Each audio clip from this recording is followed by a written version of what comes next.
Welcome to our Center for Israel Education webinar on Israel's 9/11. We are today going to take a look at the reasons behind the current events in Israel and the slaughter, if you will allow that took place in southern Israel. I'm Ken Stein, the president of the Center for Israel Education, and we will have additional programs on this topic as we move forward. Our center focuses on content and context and perspective about modern Israel. Please visit our website at www.israeled.org. We shall have a discussion about the Hamas brutality delivered on Israelis and Jews, and we recognize that this is an ongoing active military action. We'll still try to provide you with trustworthy information, not hearsay. Our guests, who are top of the line in terms of their quality, analysis, and experience, have made presentations for us at the Center for Israel Education previously. Before I go any further, our hearts and minds and thoughts go out to all those who lost friends and relatives in this despicable attack that Hamas made on Israelis and Jews in southern Israel. And we also understand rocket attacks into the northern part of the country. We've uploaded to our website the Hamas Charter so people get an understanding of the depth of magnitude of Hamas's hatred and its feelings toward the state of Israel and its very legitimacy. We also have some curated readings for those who want to learn more. And we will also provide you with President Biden's speech from yesterday, as well as other items. Joining me today is Professor Jonathan Rynhold. Jonathan heads the political science department at Bar-Ilan University. He's a senior research fellow at the Begin Sadat Center. His areas of focus, which we'll call upon today, U.S.-Israeli relations, Israeli foreign policy, and political culture and foreign policy, which has relevance not only for the Arab world, but has relevance for Israel. What about Israeli political culture that may have pushed Israel into a belief that a negotiated settlement might be possible? That's more of a rhetorical question now than it is a question directed at Jonathan. He's written about Israel's disengagement from Gaza in 2005 and Israel's security barrier. He holds degrees from the London School of Economics and the University of Leeds, and he is a favored participant in our workshop to teach about Israel because of his clarity of explanation. Also with us today is Professor Yaron Ayalon, who heads the Yashik Jewish Studies program at the College of Charleston, also an Israeli. He grew up there. He is a specialist in Israel and the Middle East. He holds degrees from Princeton and Tel Aviv University. And he's spoken previously with us on numerous occasions. It also helped us produce a unit on Sephardi Jewry, which you can also find on our website. Before I begin, let me express what many people expressed to me last night at the rally that was held for Israel here in Atlanta. There's a great deal of fear, anxiety, worry, concern, hollowness feeling. There's a sense of helplessness of the horrific acts that were unleashed against Israelis. These are not words which I'm using for purposes of exaggeration. They are in actual fact what happened. Otherwise, you wouldn't have had a president of the United States yesterday refer to what Hamas did as evil. For context, we can make comparisons to a whole series of events, and some of them are more apt than others. But when we make comparisons to other events for context, we have to be certain that we're not exactly adopting that particular event and saying, well, this is a direct replication of what happened. Because events are different in terms of engagement, their duration. The long-term effects are usually different. The numbers who died, injured, is it army to army, or is it terrorists to civilians? So there are lots of caveats when we make comparisons. But there are three comparisons or four comparisons that are made. 9/11, of course, is the title. Israel's 9/11 because of the shock that it left. But this was a one-day event. 9/11. It wasn't something that went on, and it was done by planes flown by Arabs, terrorists, into American buildings. This was individuals on the ground who went around with machine guns and just killed people indiscriminately. So it's a 9/11 in terms of shock, but it's a little bit different in terms of how it unfolded. The 1973 war was a shock for Israel 50 years ago. Israel was not prepared for the war. It probably wasn't prepared, at least we know that it was not prepared for this particular act. But we know out of that war, there was an Arab leader who wanted to translate that war into diplomacy. That, of course, is not going to happen this time. Hamas attacked to destroy Israel's legitimacy. Sadat did not have that as an objective in 1973. And Sadat's effort ultimately led 6 years later to an Egyptian-Israeli treaty. The 73 war is comparable, but not exact. This particular attack was purposely unleashed to suspend, stop, or interrupt negotiations or further acceptance of Israel as a Jewish state in the Middle East. It wanted to halt, derail, end normalization. I think that was a motivation. And Hamas's ideology demands total unconditional non-acceptance of Israel. And it wants to use violence, and it wants to do it vigorously and unequivocally. And its leaders and statements have said that over the years. Israel doesn't belong as a Jewish state, as a Jewish nation. Israel must go away. Let me first turn to Jonathan. And let me ask you, Jonathan, as we get started, what was your first inclination in Israel of when this unfolded? And what was your reaction and that of your family? Well, it was a Shabbat, and so normally we don't have the television on, or we don't have the radio or anything like that. But we started hearing booming noises, and those booming noises we recognized as Iron Dome from previous wars. And at that point, my eldest son, who is in the IDF, put on his radio and his phone, and we started to understand what was happening.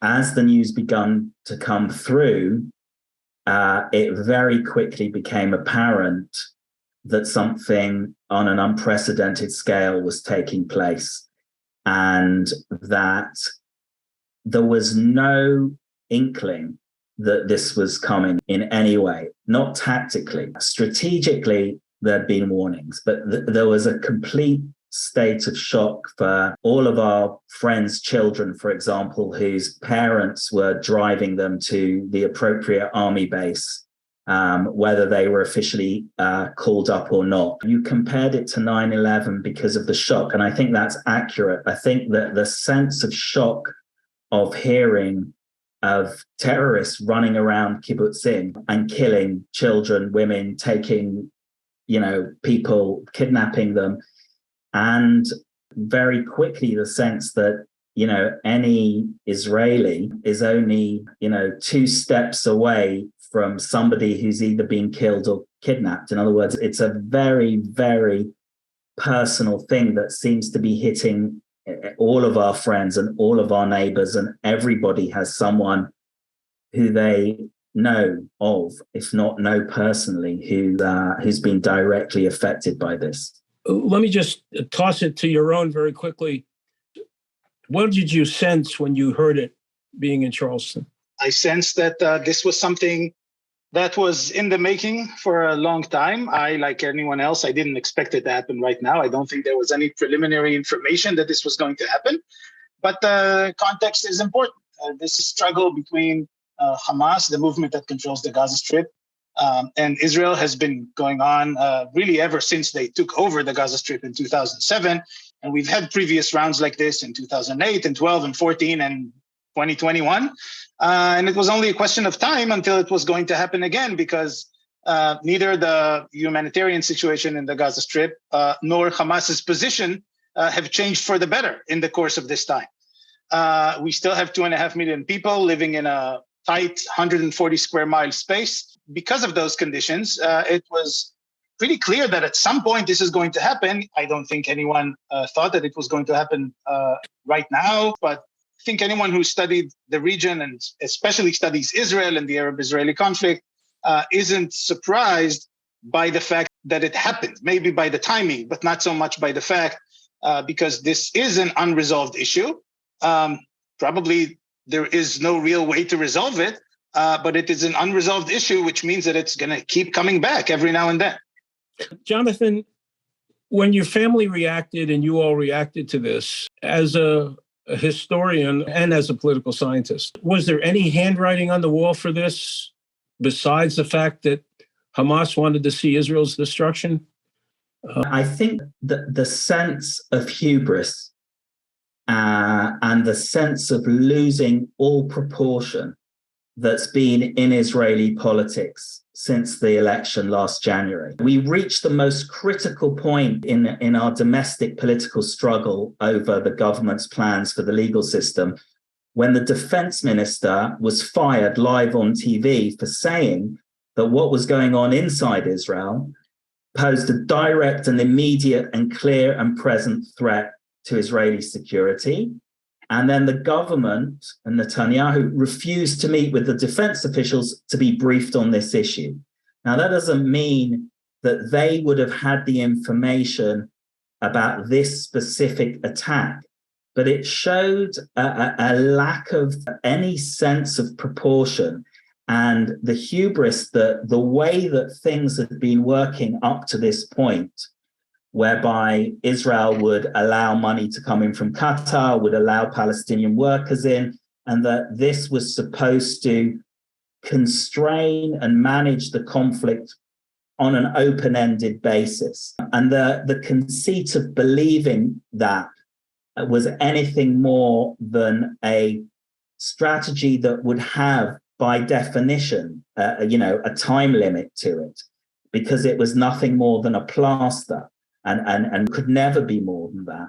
And feeding into that, the sense that Israel's technology, the underground wall that stops tunnels coming through, was anything more than a tactical success. It was a very big tactical success, but wars and conflicts are wrestling matches. If you make one move that blocks off an opponent, they will look for another move.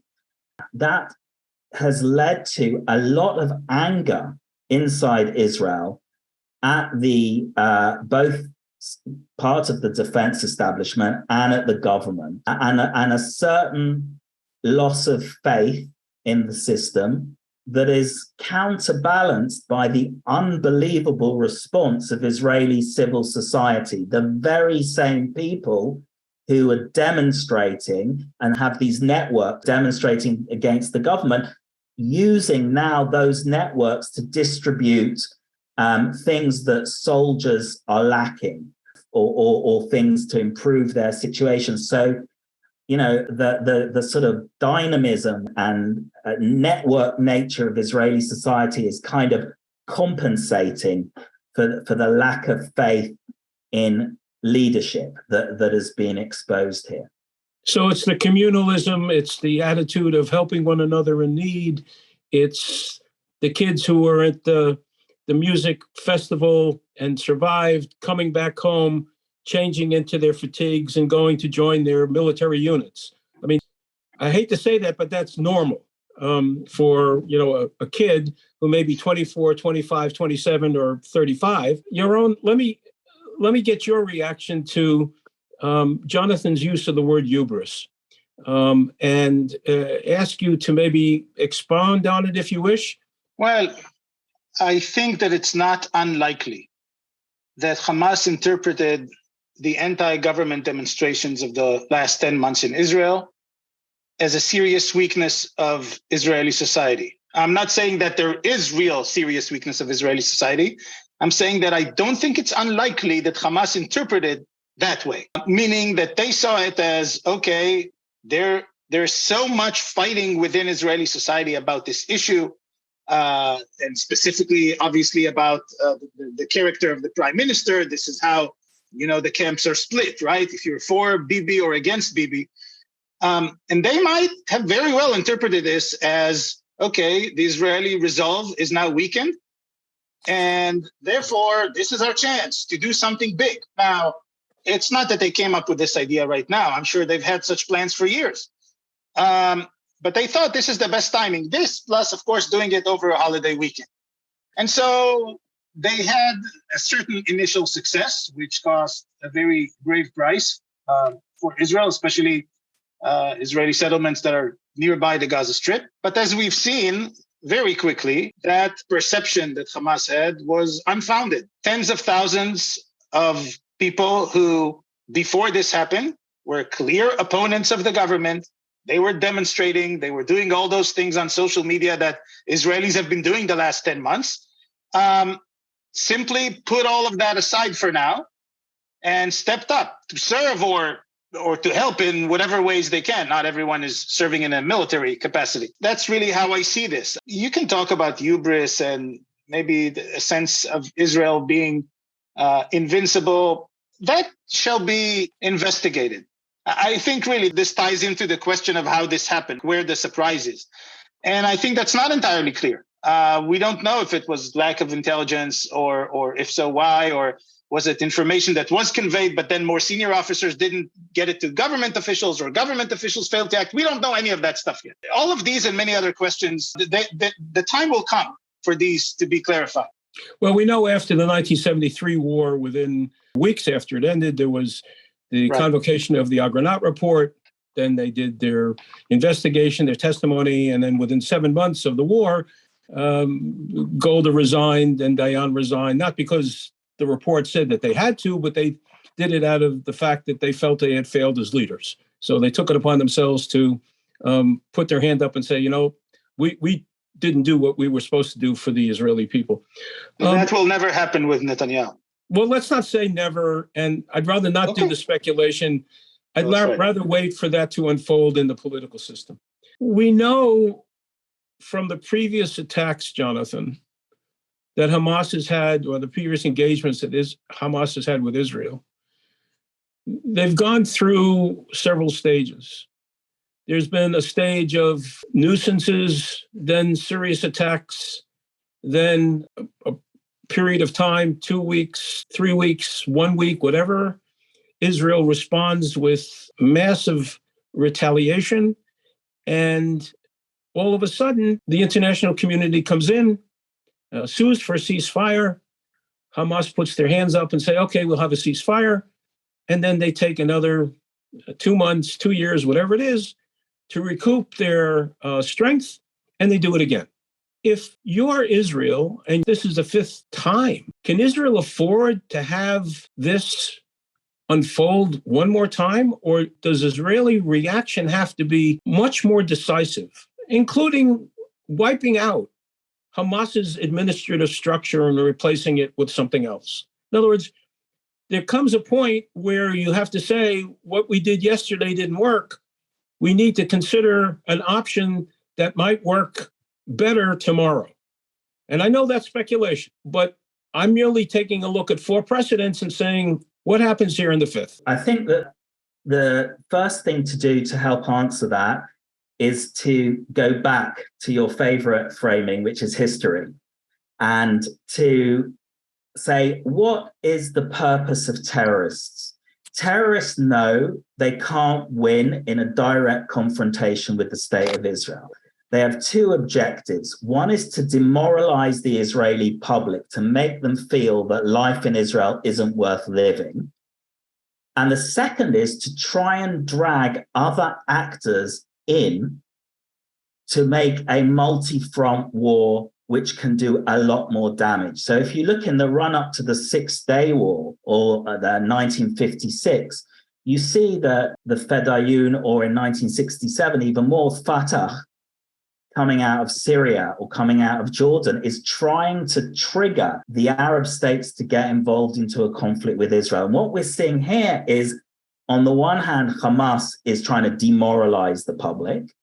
And on the other hand, they are trying to bring Israeli Arabs and Hezbollah into the battle, into the fight, to make it a multi-front conflict for Israel, and therefore a lot more difficult. And understanding that is critical to understanding what type of response Israel is required to deliver. If it's a local issue, then what went before would have been okay. But the size of the attack, 10 9/11s on one day, in terms of the scale for Americans, is such that any response that doesn't lead a Hamas official at the end of this to say what Nasrallah said in 2006 at the end of the Second Lebanon War, which is, had I known that my attack would have led to this, I would not have launched it.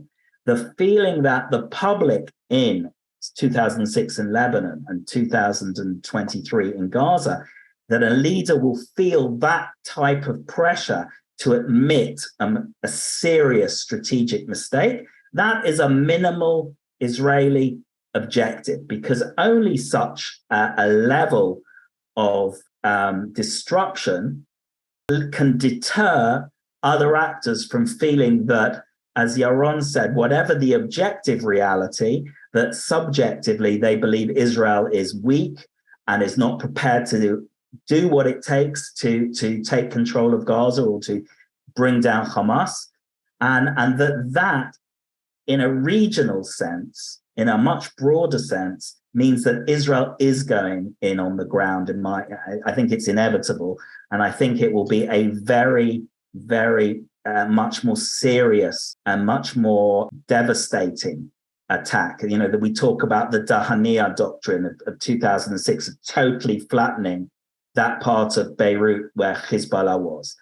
As to whether it will mean Israel bringing down Hamas completely and occupying it, going back to how it was before 1993, or whether it will mean trying to bring the Palestinian Authority in, which is not that likely, at least certainly not with this government, or whether it means that Israel just goes in, completely degrades Hamas's capabilities, governing and military, then comes out and then understands that all we have done is found a new way to manage the conflict, because it's not in our gift to resolve it. That is not a card that Israel has, certainly not on its own, maybe in conjunction with others, but certainly not on its own. Let's assume that Israel goes in and levels Hamas's ability to rule. I don't think the Israelis want an apology. I don't think the Israeli government or the Israeli people or people who support Israel around the world really want an apology. What they want is a transformation. They don't need another transaction. They had 4 transactions. They want a transformation, and they got to demand it. And maybe what you do is you create a mini trusteeship, and you have individuals or countries or whomever, manage this until you weed out the rest of the Hamas operatives, wherever they may be. And then you get it on a scale that's moving forward in a very slow, systematic way where the civilians of Gaza are not dying needlessly. I'm thinking way over the horizon. If I were an Israeli military planner, I would think, where do I want to be in 5 years? What is absolutely necessary for me and for my country, for its security, for not the day after tomorrow, but where do I want to be in 2028? That's bottom line. Transactions are not good enough. You need transformations, right? Okay. And maybe that's the problem with all of us who have followed the Arab-Israeli conflict for so many years. We're happy when people sign agreements because we think they really change their attitude in their head and in their heart. And maybe they don't. And maybe that's what we want. But what we want may not be what is in reality. I know when I read the Arabic press, I know when I read Hamas charter, I know when I read Hamas leaders, I know they want to kill Jews. I know they want to destroy the state of Israel. I never had any doubt about that. That's not something that you can debate. So my conclusion is, if you can't debate that and you can't change them, then you have to change the reality on the ground. I want to move on to a broader topic, Yaron, and to Jonathan. And I'd like you to tell me what you think Iran's involvement in this was, or sponsorship, or ideological engagement, or whatever phrases you want to use. The fact that there is this country that survives with oil wealth and uses it for toxic purposes and is ideologically compatible with Hamas, even though one is Shia, one is Sunni. I'd be delighted to hear your respective remarks on it. I think time will tell what was their exact involvement in this particular attack. So far, we've heard one source that was published in the Wall Street Journal that claiming that they were involved, but both the Iranians and, in fact, the Biden administration denied that. So we don't know. But even if we don't know what happened right now, we still know that the Iranians have had a long-term involvement in the struggle of Hamas. They've been supporting them, despite the fact that, as you noted, they are Sunni and they are Shi'i. Yes, Iran supports Hezbollah a lot more. They are much more close-minded. But Hamas still fights the good fight, so to speak, from the Iranian perspective, against Israel, and that's why they support them. They don't have to like everything Hamas does. It serves a purpose. So I think that whether we have immediate evidence that they were involved right now in this somehow or not, we have plenty of evidence that they have supported Hamas in all sorts of ways. Training camps, weaponry, cash, and all sorts of other ways. So, yeah, that connection is there. And I don't think that's going anywhere. And I think, just to go back for 1 second to your last question about what can be done and all that, I just think that I'm not going to say what I think the solution is, but I'll just say that when we think about a solution, we have to realize that there are some constants that are not going to change. Again, you never say never, but for now, so long as the regime in Iran is what it is, right, that's not going to change. Hamas is not going to start to love Israel. Neither will Iran or Hezbollah. Those things are not going to change. So if you want to look at, okay, well, what do we do? Like, how do we change this trajectory and getting out of this cycle of violence? You just have to remember that these are some of these constants. And so there's nothing surprising about saying, oh, Hamas got support from Iran. Of course they did. What else is new? Jonathan. I think there's a couple of things here that are interesting about the Iranian element. You already mentioned the timing, and that both Hamas and Iran are threatened by normalization, the ongoing normalization, but particularly with Saudi Arabia, for a number of specific reasons. Number one is Hamas wants to be the legitimate voice of authentic Islam. And if Saudi Arabia, the keeper of the holy places, can normalize relations with Israel, then that really is the beginning of a potential undercutting of their ideological and religious standing. And that affects their ability to garner support in the wider region.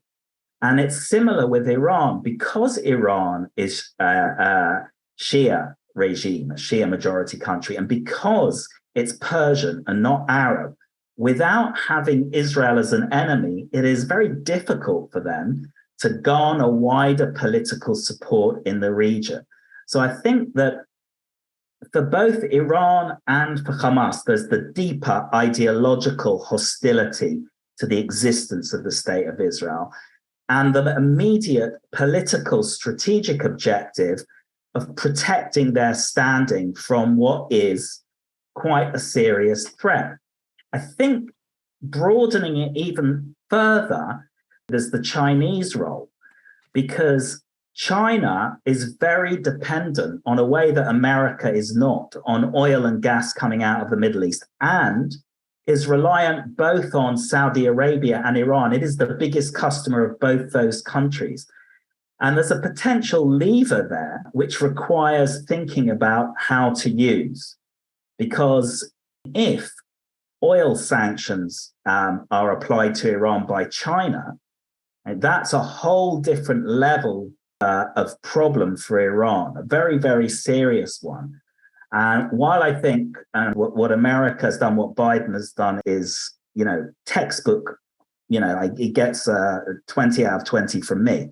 But I think there's that angle that is to do with, again, the way the broader regional and even global situation interacts with our much more specific problem in Gaza. This is very much an ongoing issue. It's not going away. Just because the fighting may have stopped inside Israel, there's still the Gaza Strip and there's still hostages that are there. And the Americans have said they lend support to Israel. Jonathan, you've written on the U.S.-Israeli relationship in the context of Biden's speech yesterday. How should the United States move forward with this, along with elements of the international community that feel equally appalled by the events that unfolded? One of the things that I thought was very impressive about President Biden's speech was the way it combined public diplomacy in terms of strategic messaging to the enemies in the region.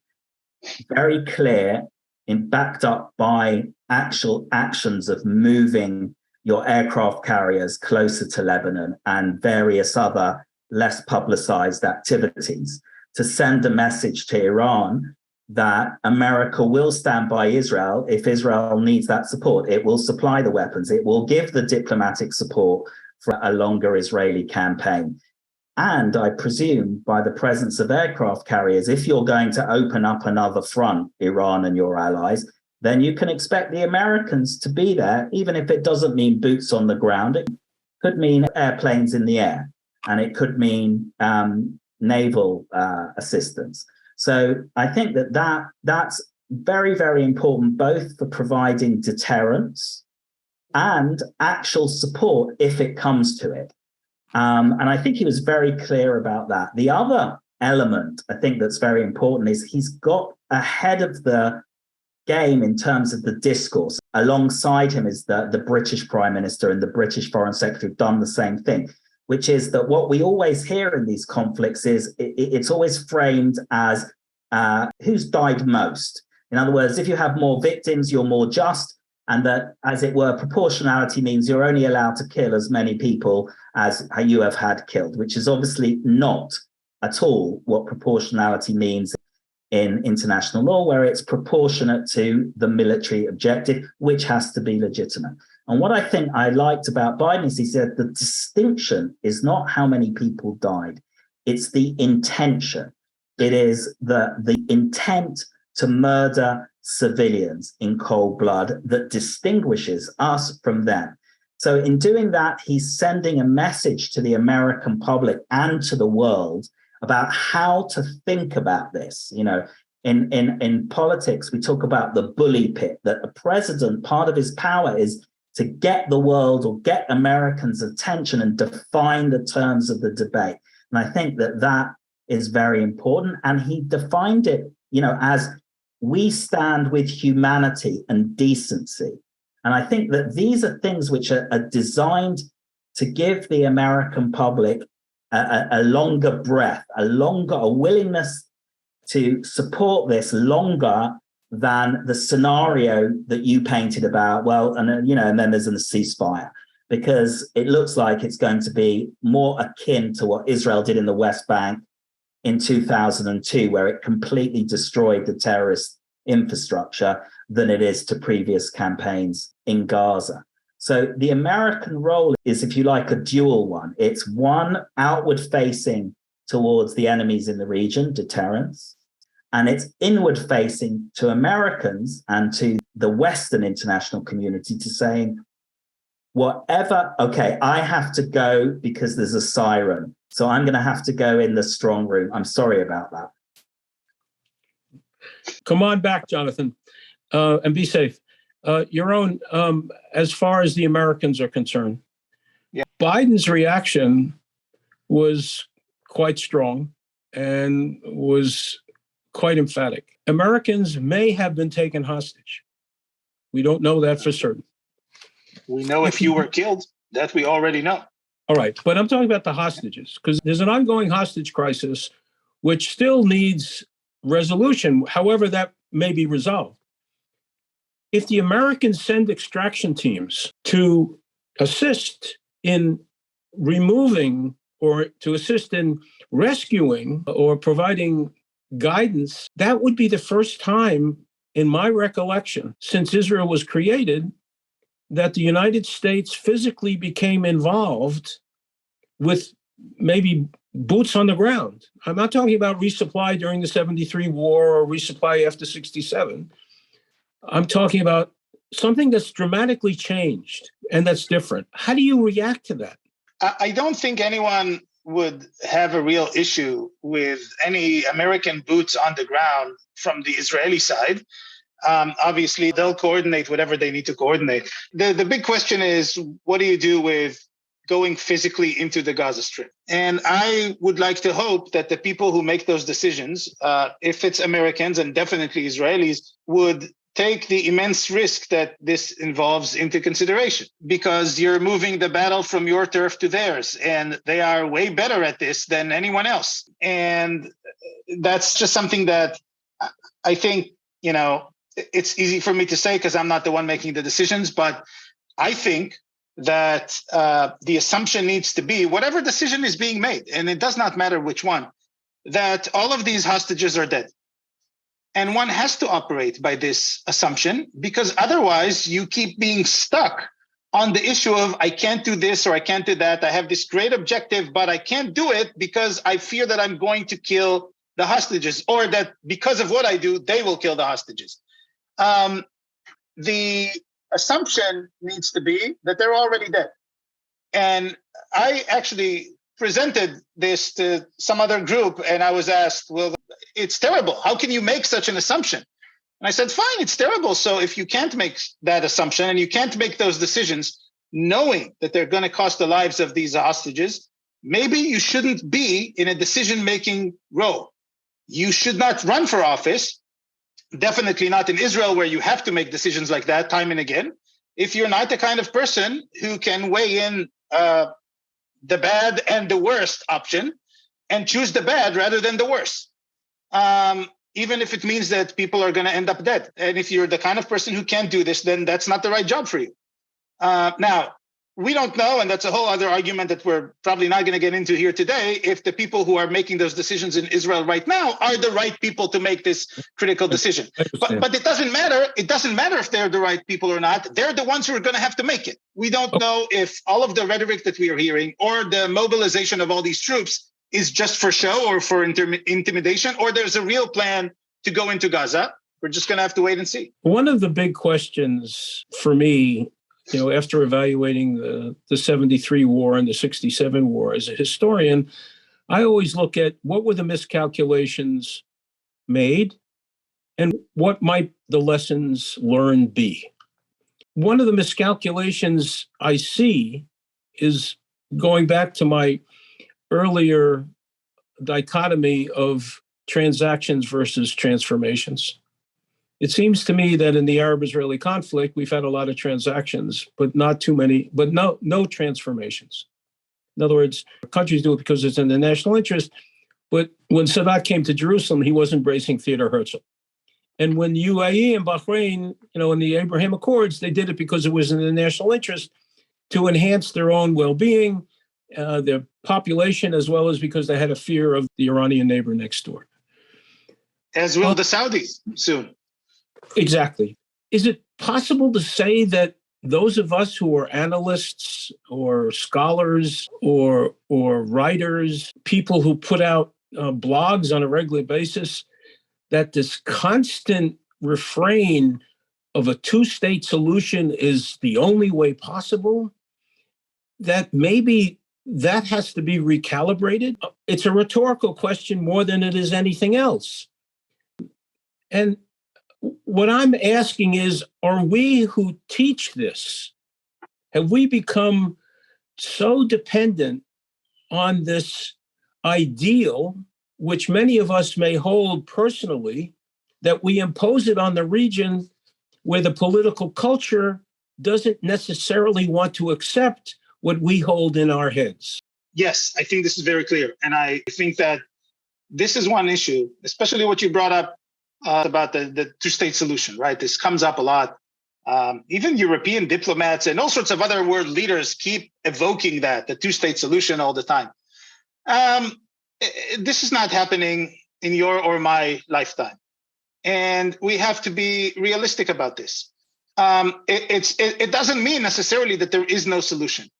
But the idea of a two-state solution is maybe a nice idea on paper. It's not realistic, not just because of what we saw with Hamas now and the split within the Palestinian leadership. That, of course, is one big issue. I mean, there are essentially two camps that can't agree on anything, despite many attempts at reconciliation. But you have the settlements in Israel, and the settlements, when Rabin tried to reach peace with Palestinians, there were 50 or 60,000 settlers in the West Bank. So talking then about maybe we need to remove some settlements, not that they did it, but I'm saying the thought of it, it wasn't a big deal. Now you have 600,000. So it's a whole other ballgame, not to mention that settlers are overrepresented in the Knesset and in the Israeli government, meaning there are more of them than their share of the population, and by much. I mean, if you look at Knesset members who either very strongly support the settlements or are settlers themselves, you're almost at a third of the Knesset. This is way more than their share of the Israeli population.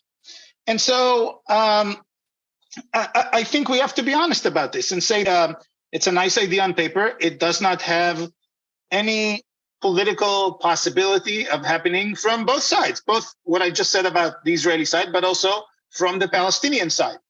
It's a great idea on paper. And for a while, it was also a practical idea. But of course, now you're going to ask me, okay, so then what's the solution if it's not two-state solution? And I don't know. Maybe it's not a solution. Maybe it's a better way to manage the relationship between the two populations.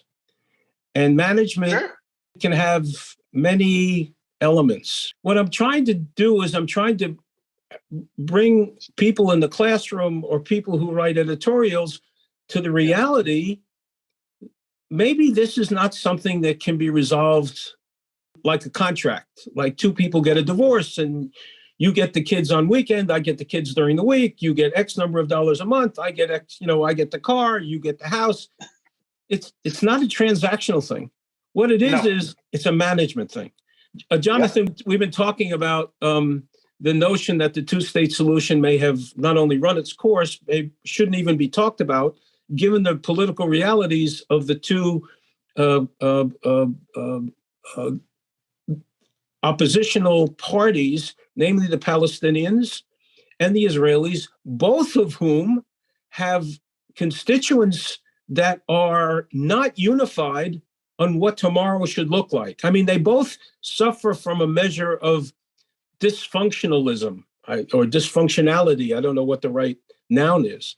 I'd like you to throw your 2 cents into that, Jonathan, if you would, please. Thank you.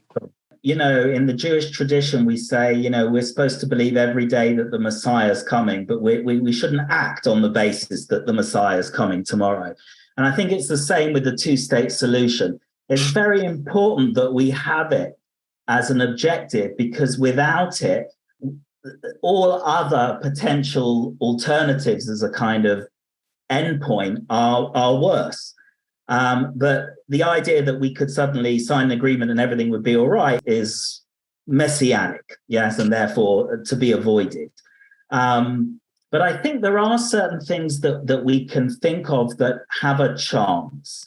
And one of them is to go back to the Salim Fayyad model in the West Bank. And that was something that actually worked. In other words, what it demonstrated was if you have a prime minister of the Palestinian Authority who's not corrupt, who can improve the situation in terms of law and order on the streets of the West Bank, and he can improve the economy, and he's more interested as far as Israelis are concerned with building towns and hospitals and universities than he is with blowing up Israelis.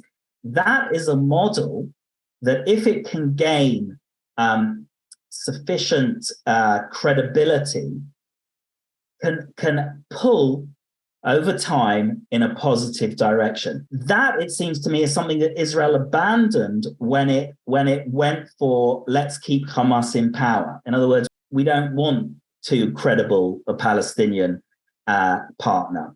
So I think that that's doable. The sort of high politics of what state or this or that or the other, as you suggest, can only be managed for the time being. The critical thing is to leave open, to preserve the possibility of partition and a two-state solution. It's not the time now. But one of the things that we can do is build on something that has worked that wasn't given enough weight, in my opinion, when it was tried. What should people do who support Israel now? And then the second question is, what lessons should we take away from this as observers of the Middle East and our identity or interest in the state of Israel?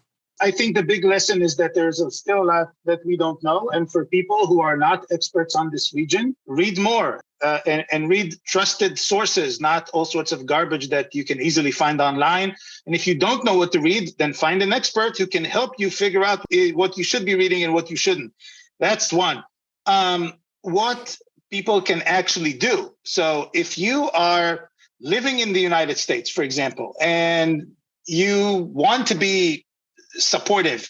Let's say you're a person who lives in the United States, you support Israel, and you're wondering, okay, what can I do? What steps could I take beyond thoughts and prayers, for example? I think, again, as I said, learning about it, knowing your stuff, getting info from experts and reputable sources, that's one thing. So you can have meaningful conversations with other people about this.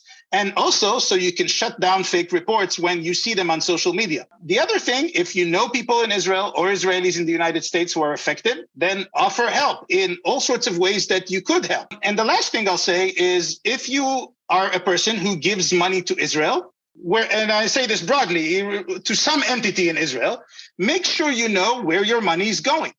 I'm not going to say what I think is the good place to send money and not.